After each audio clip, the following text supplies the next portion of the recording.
Well, hello, everyone. My name is Jessica Leichtweisz, and I'm the CEO of Hope Education Services. Many of you know me as an autism expert, a behavior expert, where every week I bring on these videos to teach you a little bit about autism, how to help your family, how to help your child. Well, today I actually have a special guest on the show. He does not have autism, but he's someone who I love and admire and someone I just really, who inspires me. So his mother and I are friends. We are business partners and in a business venture we did a few years ago. And I had met her. She told me a little bit about her son, Alex. And I just said, okay, I have to meet this person. And Alex, I can go on and on about my Alex and why I think he's so amazing. And I'll tell you a little bit about him. Before I do that, I'm going to tell you a little story about how Alex and I first met. So we decided we were going to go up to Lake George. So Alex is from Canada, and I was living in New York at the time. So we went up to Lake George. We met for the first time. We stayed for the weekend, and we had a really good time, didn't we, Alex? Yes, we did. So at the time, my doctors had told me that I could no longer run, and I wanted to run marathons. I have a tumor on my foot. I was running marathons. Alex is someone who he has struggled with walking. He was born with cerebral palsy, and he struggles with walking. He requires assistance walking. And so when I was going through my challenges, Alex was really coming into being really coming to terms, right, of being a young teenager at the time. Or you were what, at the tween, right? You were 10 when we first met. And yeah, 10, 11. Right. Yeah, I think you were 11. I think you're right.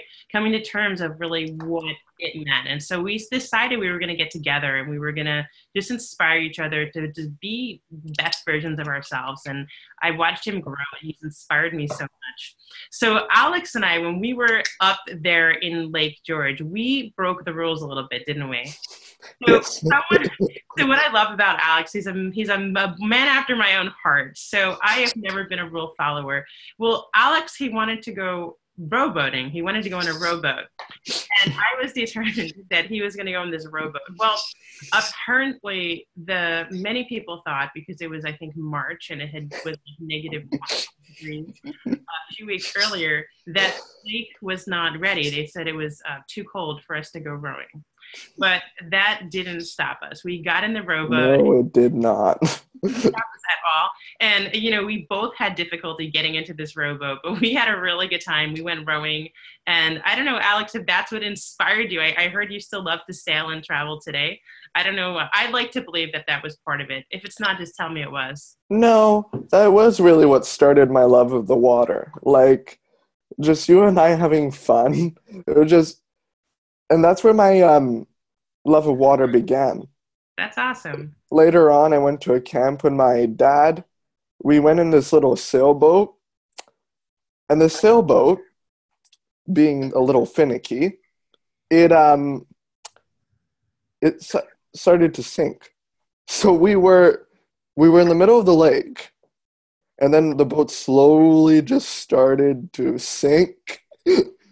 And my dad and I both looked at each other and we're like, should we ditch the boat? And we're like, nah. So it kept sinking. Was the water like 40 degrees like it was when we went out there? No, it was like 10, which was chilly. Okay. So 10 it kept going down. And then we're like, yeah, let's ditch the boat. Okay. So that was my first experience with sailing. Wow. And then around 3 years ago, I was approached by the Nepean Sailing Club here, and they asked me if they wanted to join the Able Sail program. I got through the basics of sailing pretty quick. I sailed for another year under just the recreational sailing. And then around last year, they asked me if they wanted me to go into a race. And of course, me being me and our experiences that we had, I agreed. So the first race I did go to was the Coupe de Quebec, I believe, where I finished first in one race. Wow. But overall, I came fifth. And then, as she was telling me, I went to... As she was telling you guys, I went to Mobility Cup, where I had a lot of fun. I sailed really hard. I sailed really well. There was a little bit of a mishap in the end, but that didn't stop me. And yeah, that's what started my love of the water. You and I just going out on a rowboat and having a little fun. Awesome. I love it. And I don't think anything would stop you, Alex. And that's why I love you No, it so would much. not. We have that kindred spirit. Now you've accomplished so much since we last saw each other, and I think you're most proud of your Easter Seals ambassador. You were announced as an Easter Seals ambassador. Can you share for someone? I mean, that's a huge, huge, huge honor. What that means and what you're doing in that role. Yes. I was announced Easter Seals ambassador in early March, I think, of last year. I was driving home from school. I got a call from Easter Seals, right? And they just said, Alex, would you like to become the Easter Seals ambassador for 2018? I'm like, Yeah. yes. So I just put down the phone, and Mom can tell you, I just screamed in joy. So my first kind of event, as you would say, for Easter Seals was the Consummate Dinner, where I was officially announced as Easter Seals ambassador. There I had to write a speech and present in front of 700 people plus, which is nerve-wracking in itself.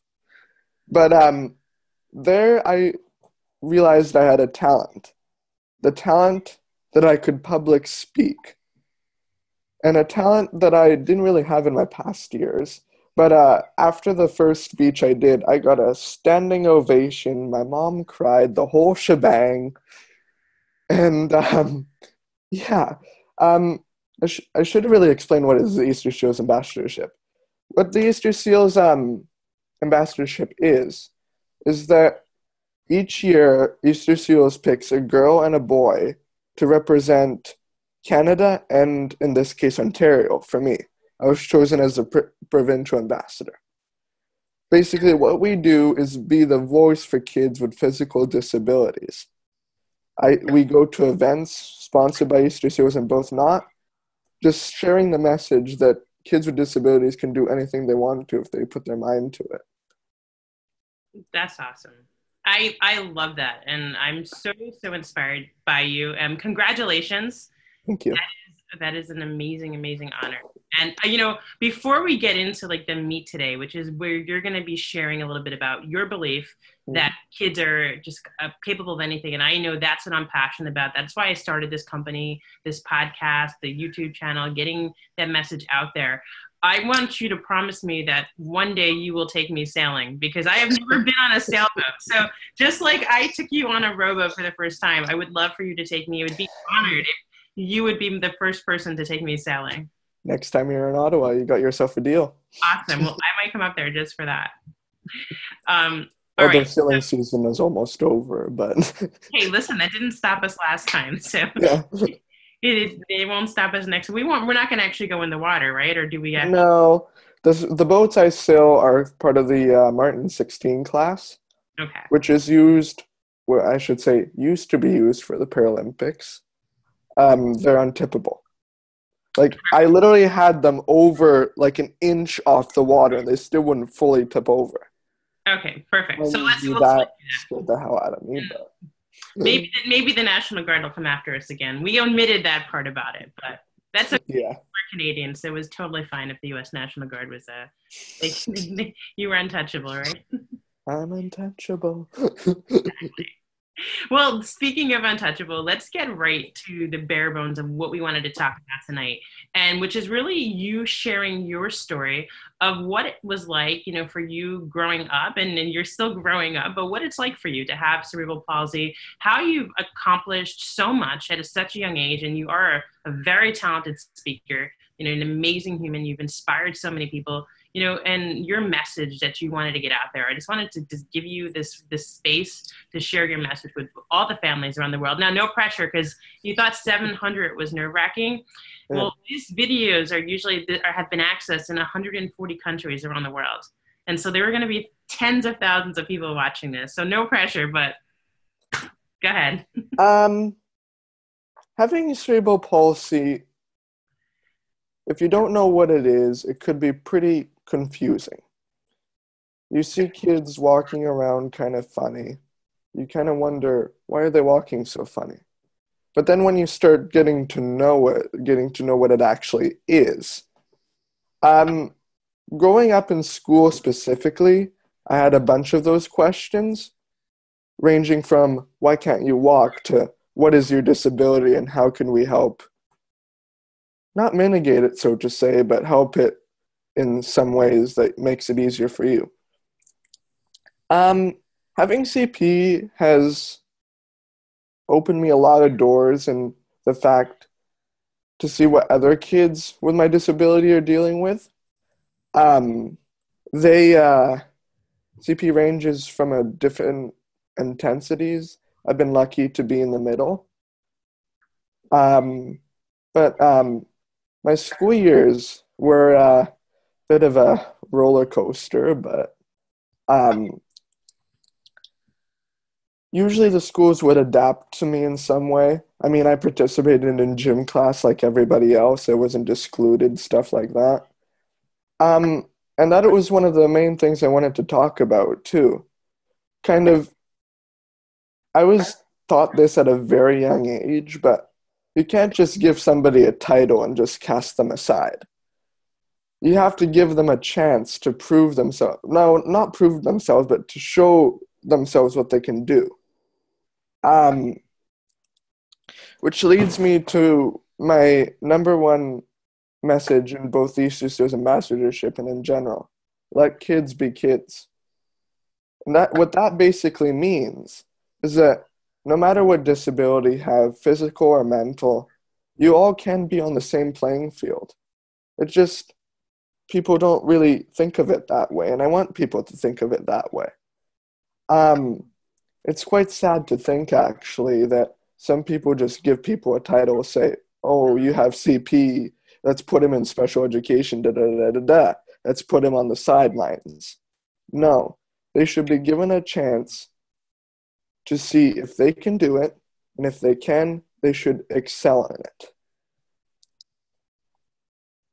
Yeah, absolutely. I mean, one of the things I know about you is that you work really, really hard, and it's like where a lot of kids are going outside and playing after school, you're doing physical therapy, and a lot of the things that most people take for granted, you work your butt off to make them happen.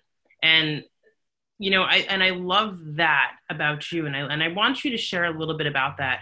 I also want to touch a little bit about what you said, that oftentimes if someone has a physical handicap, people just look at them as different. They put a label, they put them aside, Yep. putting someone in special ed. Now, certainly, I mean, you are one of the most intelligent people and articulate young people I've ever met. I can't imagine you being in special education. And so, for people on this, they're listening to this, what is it like? And this is a really raw and honest question. And I hope I have your permission to ask this, but, what is it like when someone just looks at you and assumes because you have a difficulty walking or a physical handicap that you aren't as smart as your peers? And, have you ever experienced that? And what was that like for you? There was instances, and they ranged from the casual, why can't you walk, in kind of a pressing tone, to more mean things. But having somebody look at me in that odd fashion, I just give them the chance first to ask the question, why can't you walk, or what's wrong with you, kind of thing. Or if that doesn't happen, I'm like, can I help you, or something like that? Because I'm sure you know as well, you don't like people staring at you awkwardly for a long time. Yeah. But school-wise, I've never been in the special education program ever. I've always been in public schools. I just finished grade 7 and 8 in a private school. And they're generally pretty adapting, but when certain things come, like um, other students, for example, they say it might become a safety concern. Not. Um, I'm usually pretty careful with the walker, just an FYI. Um, but no, most students and teachers ask me the question, like, what can we do to help you? Like, do you need a seat in the front or the back, depending on where the door is? Um, Students are usually pretty good in asking, not specifically what is wrong with you, but specifically, like, I remember this one instance in grade 7 last year where this grade 5 girl walked up to me and she's like, "Do you have a disability?" I'm like, "Yes, would you like to know more? Would you like to know more about it?" She's like, "Sure." So I give her the whole explanation. Stuff like that. I have never had somebody, so to say, be mean to me about it. And I myself consider myself as a bit lucky in that case. Have heard other cases where kids actually got bullied about it. And it brings me right back to my point. Like, all kids should have the same playing field. What if they can't walk? What if they walk funny, right? It shouldn't be a discrimination. It shouldn't be a discriminatory point. Yeah, absolutely. So, you are such a mature person, and you're 13, you're starting high school, and you really have the maturity of, someone who's much, much older. For someone your age who had a similar condition, was struggling in some way, and maybe they are being bullied, they feel like they can't fit in, they feel like they can't achieve as much as their peers and their friends are, what would you say to that person?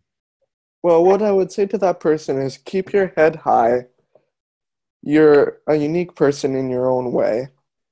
And don't let those bullies or whatever is bothering you get so deep that you're in that sort of state.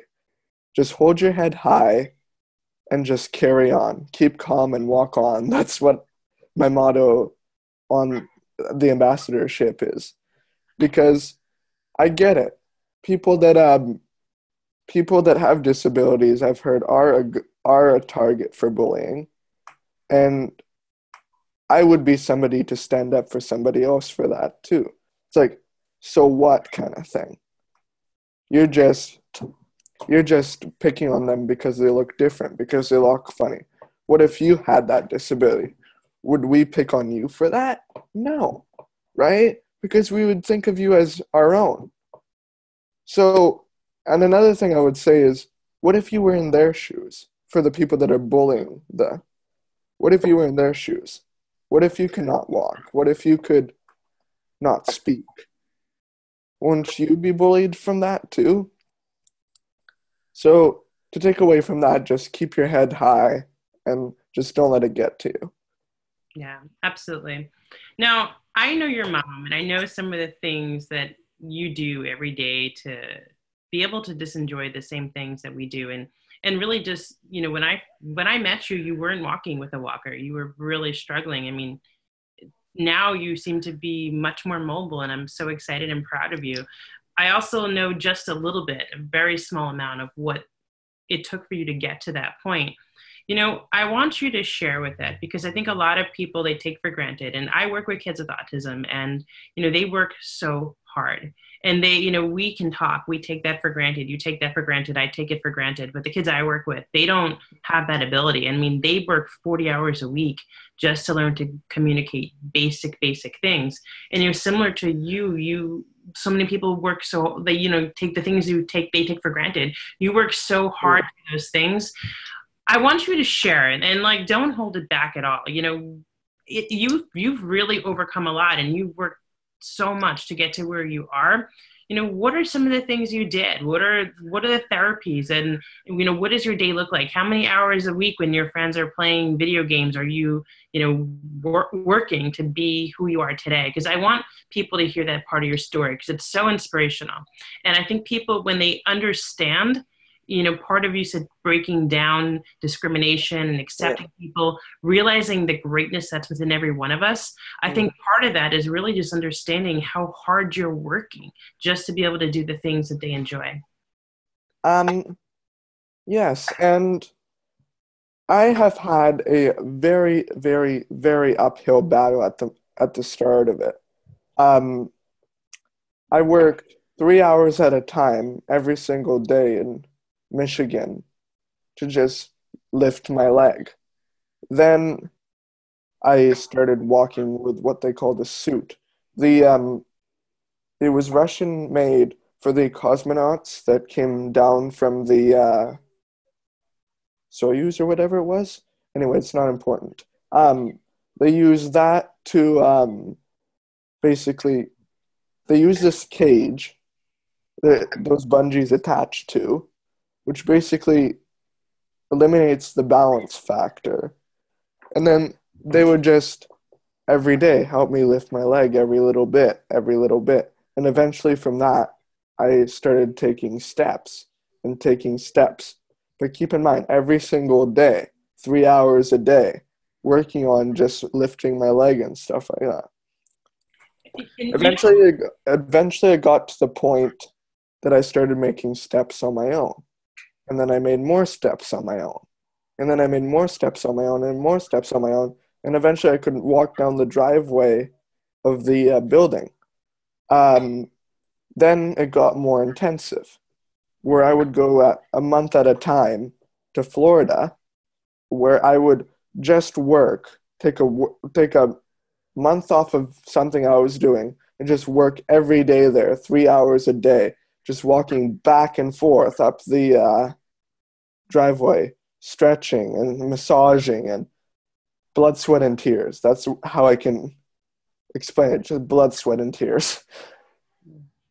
Yeah, and not only were you going to Michigan every day and working for 3 hours a day, but you're Canadian, so that means you were like going through immigration and sitting in traffic and sitting at the border, and that wasn't easy.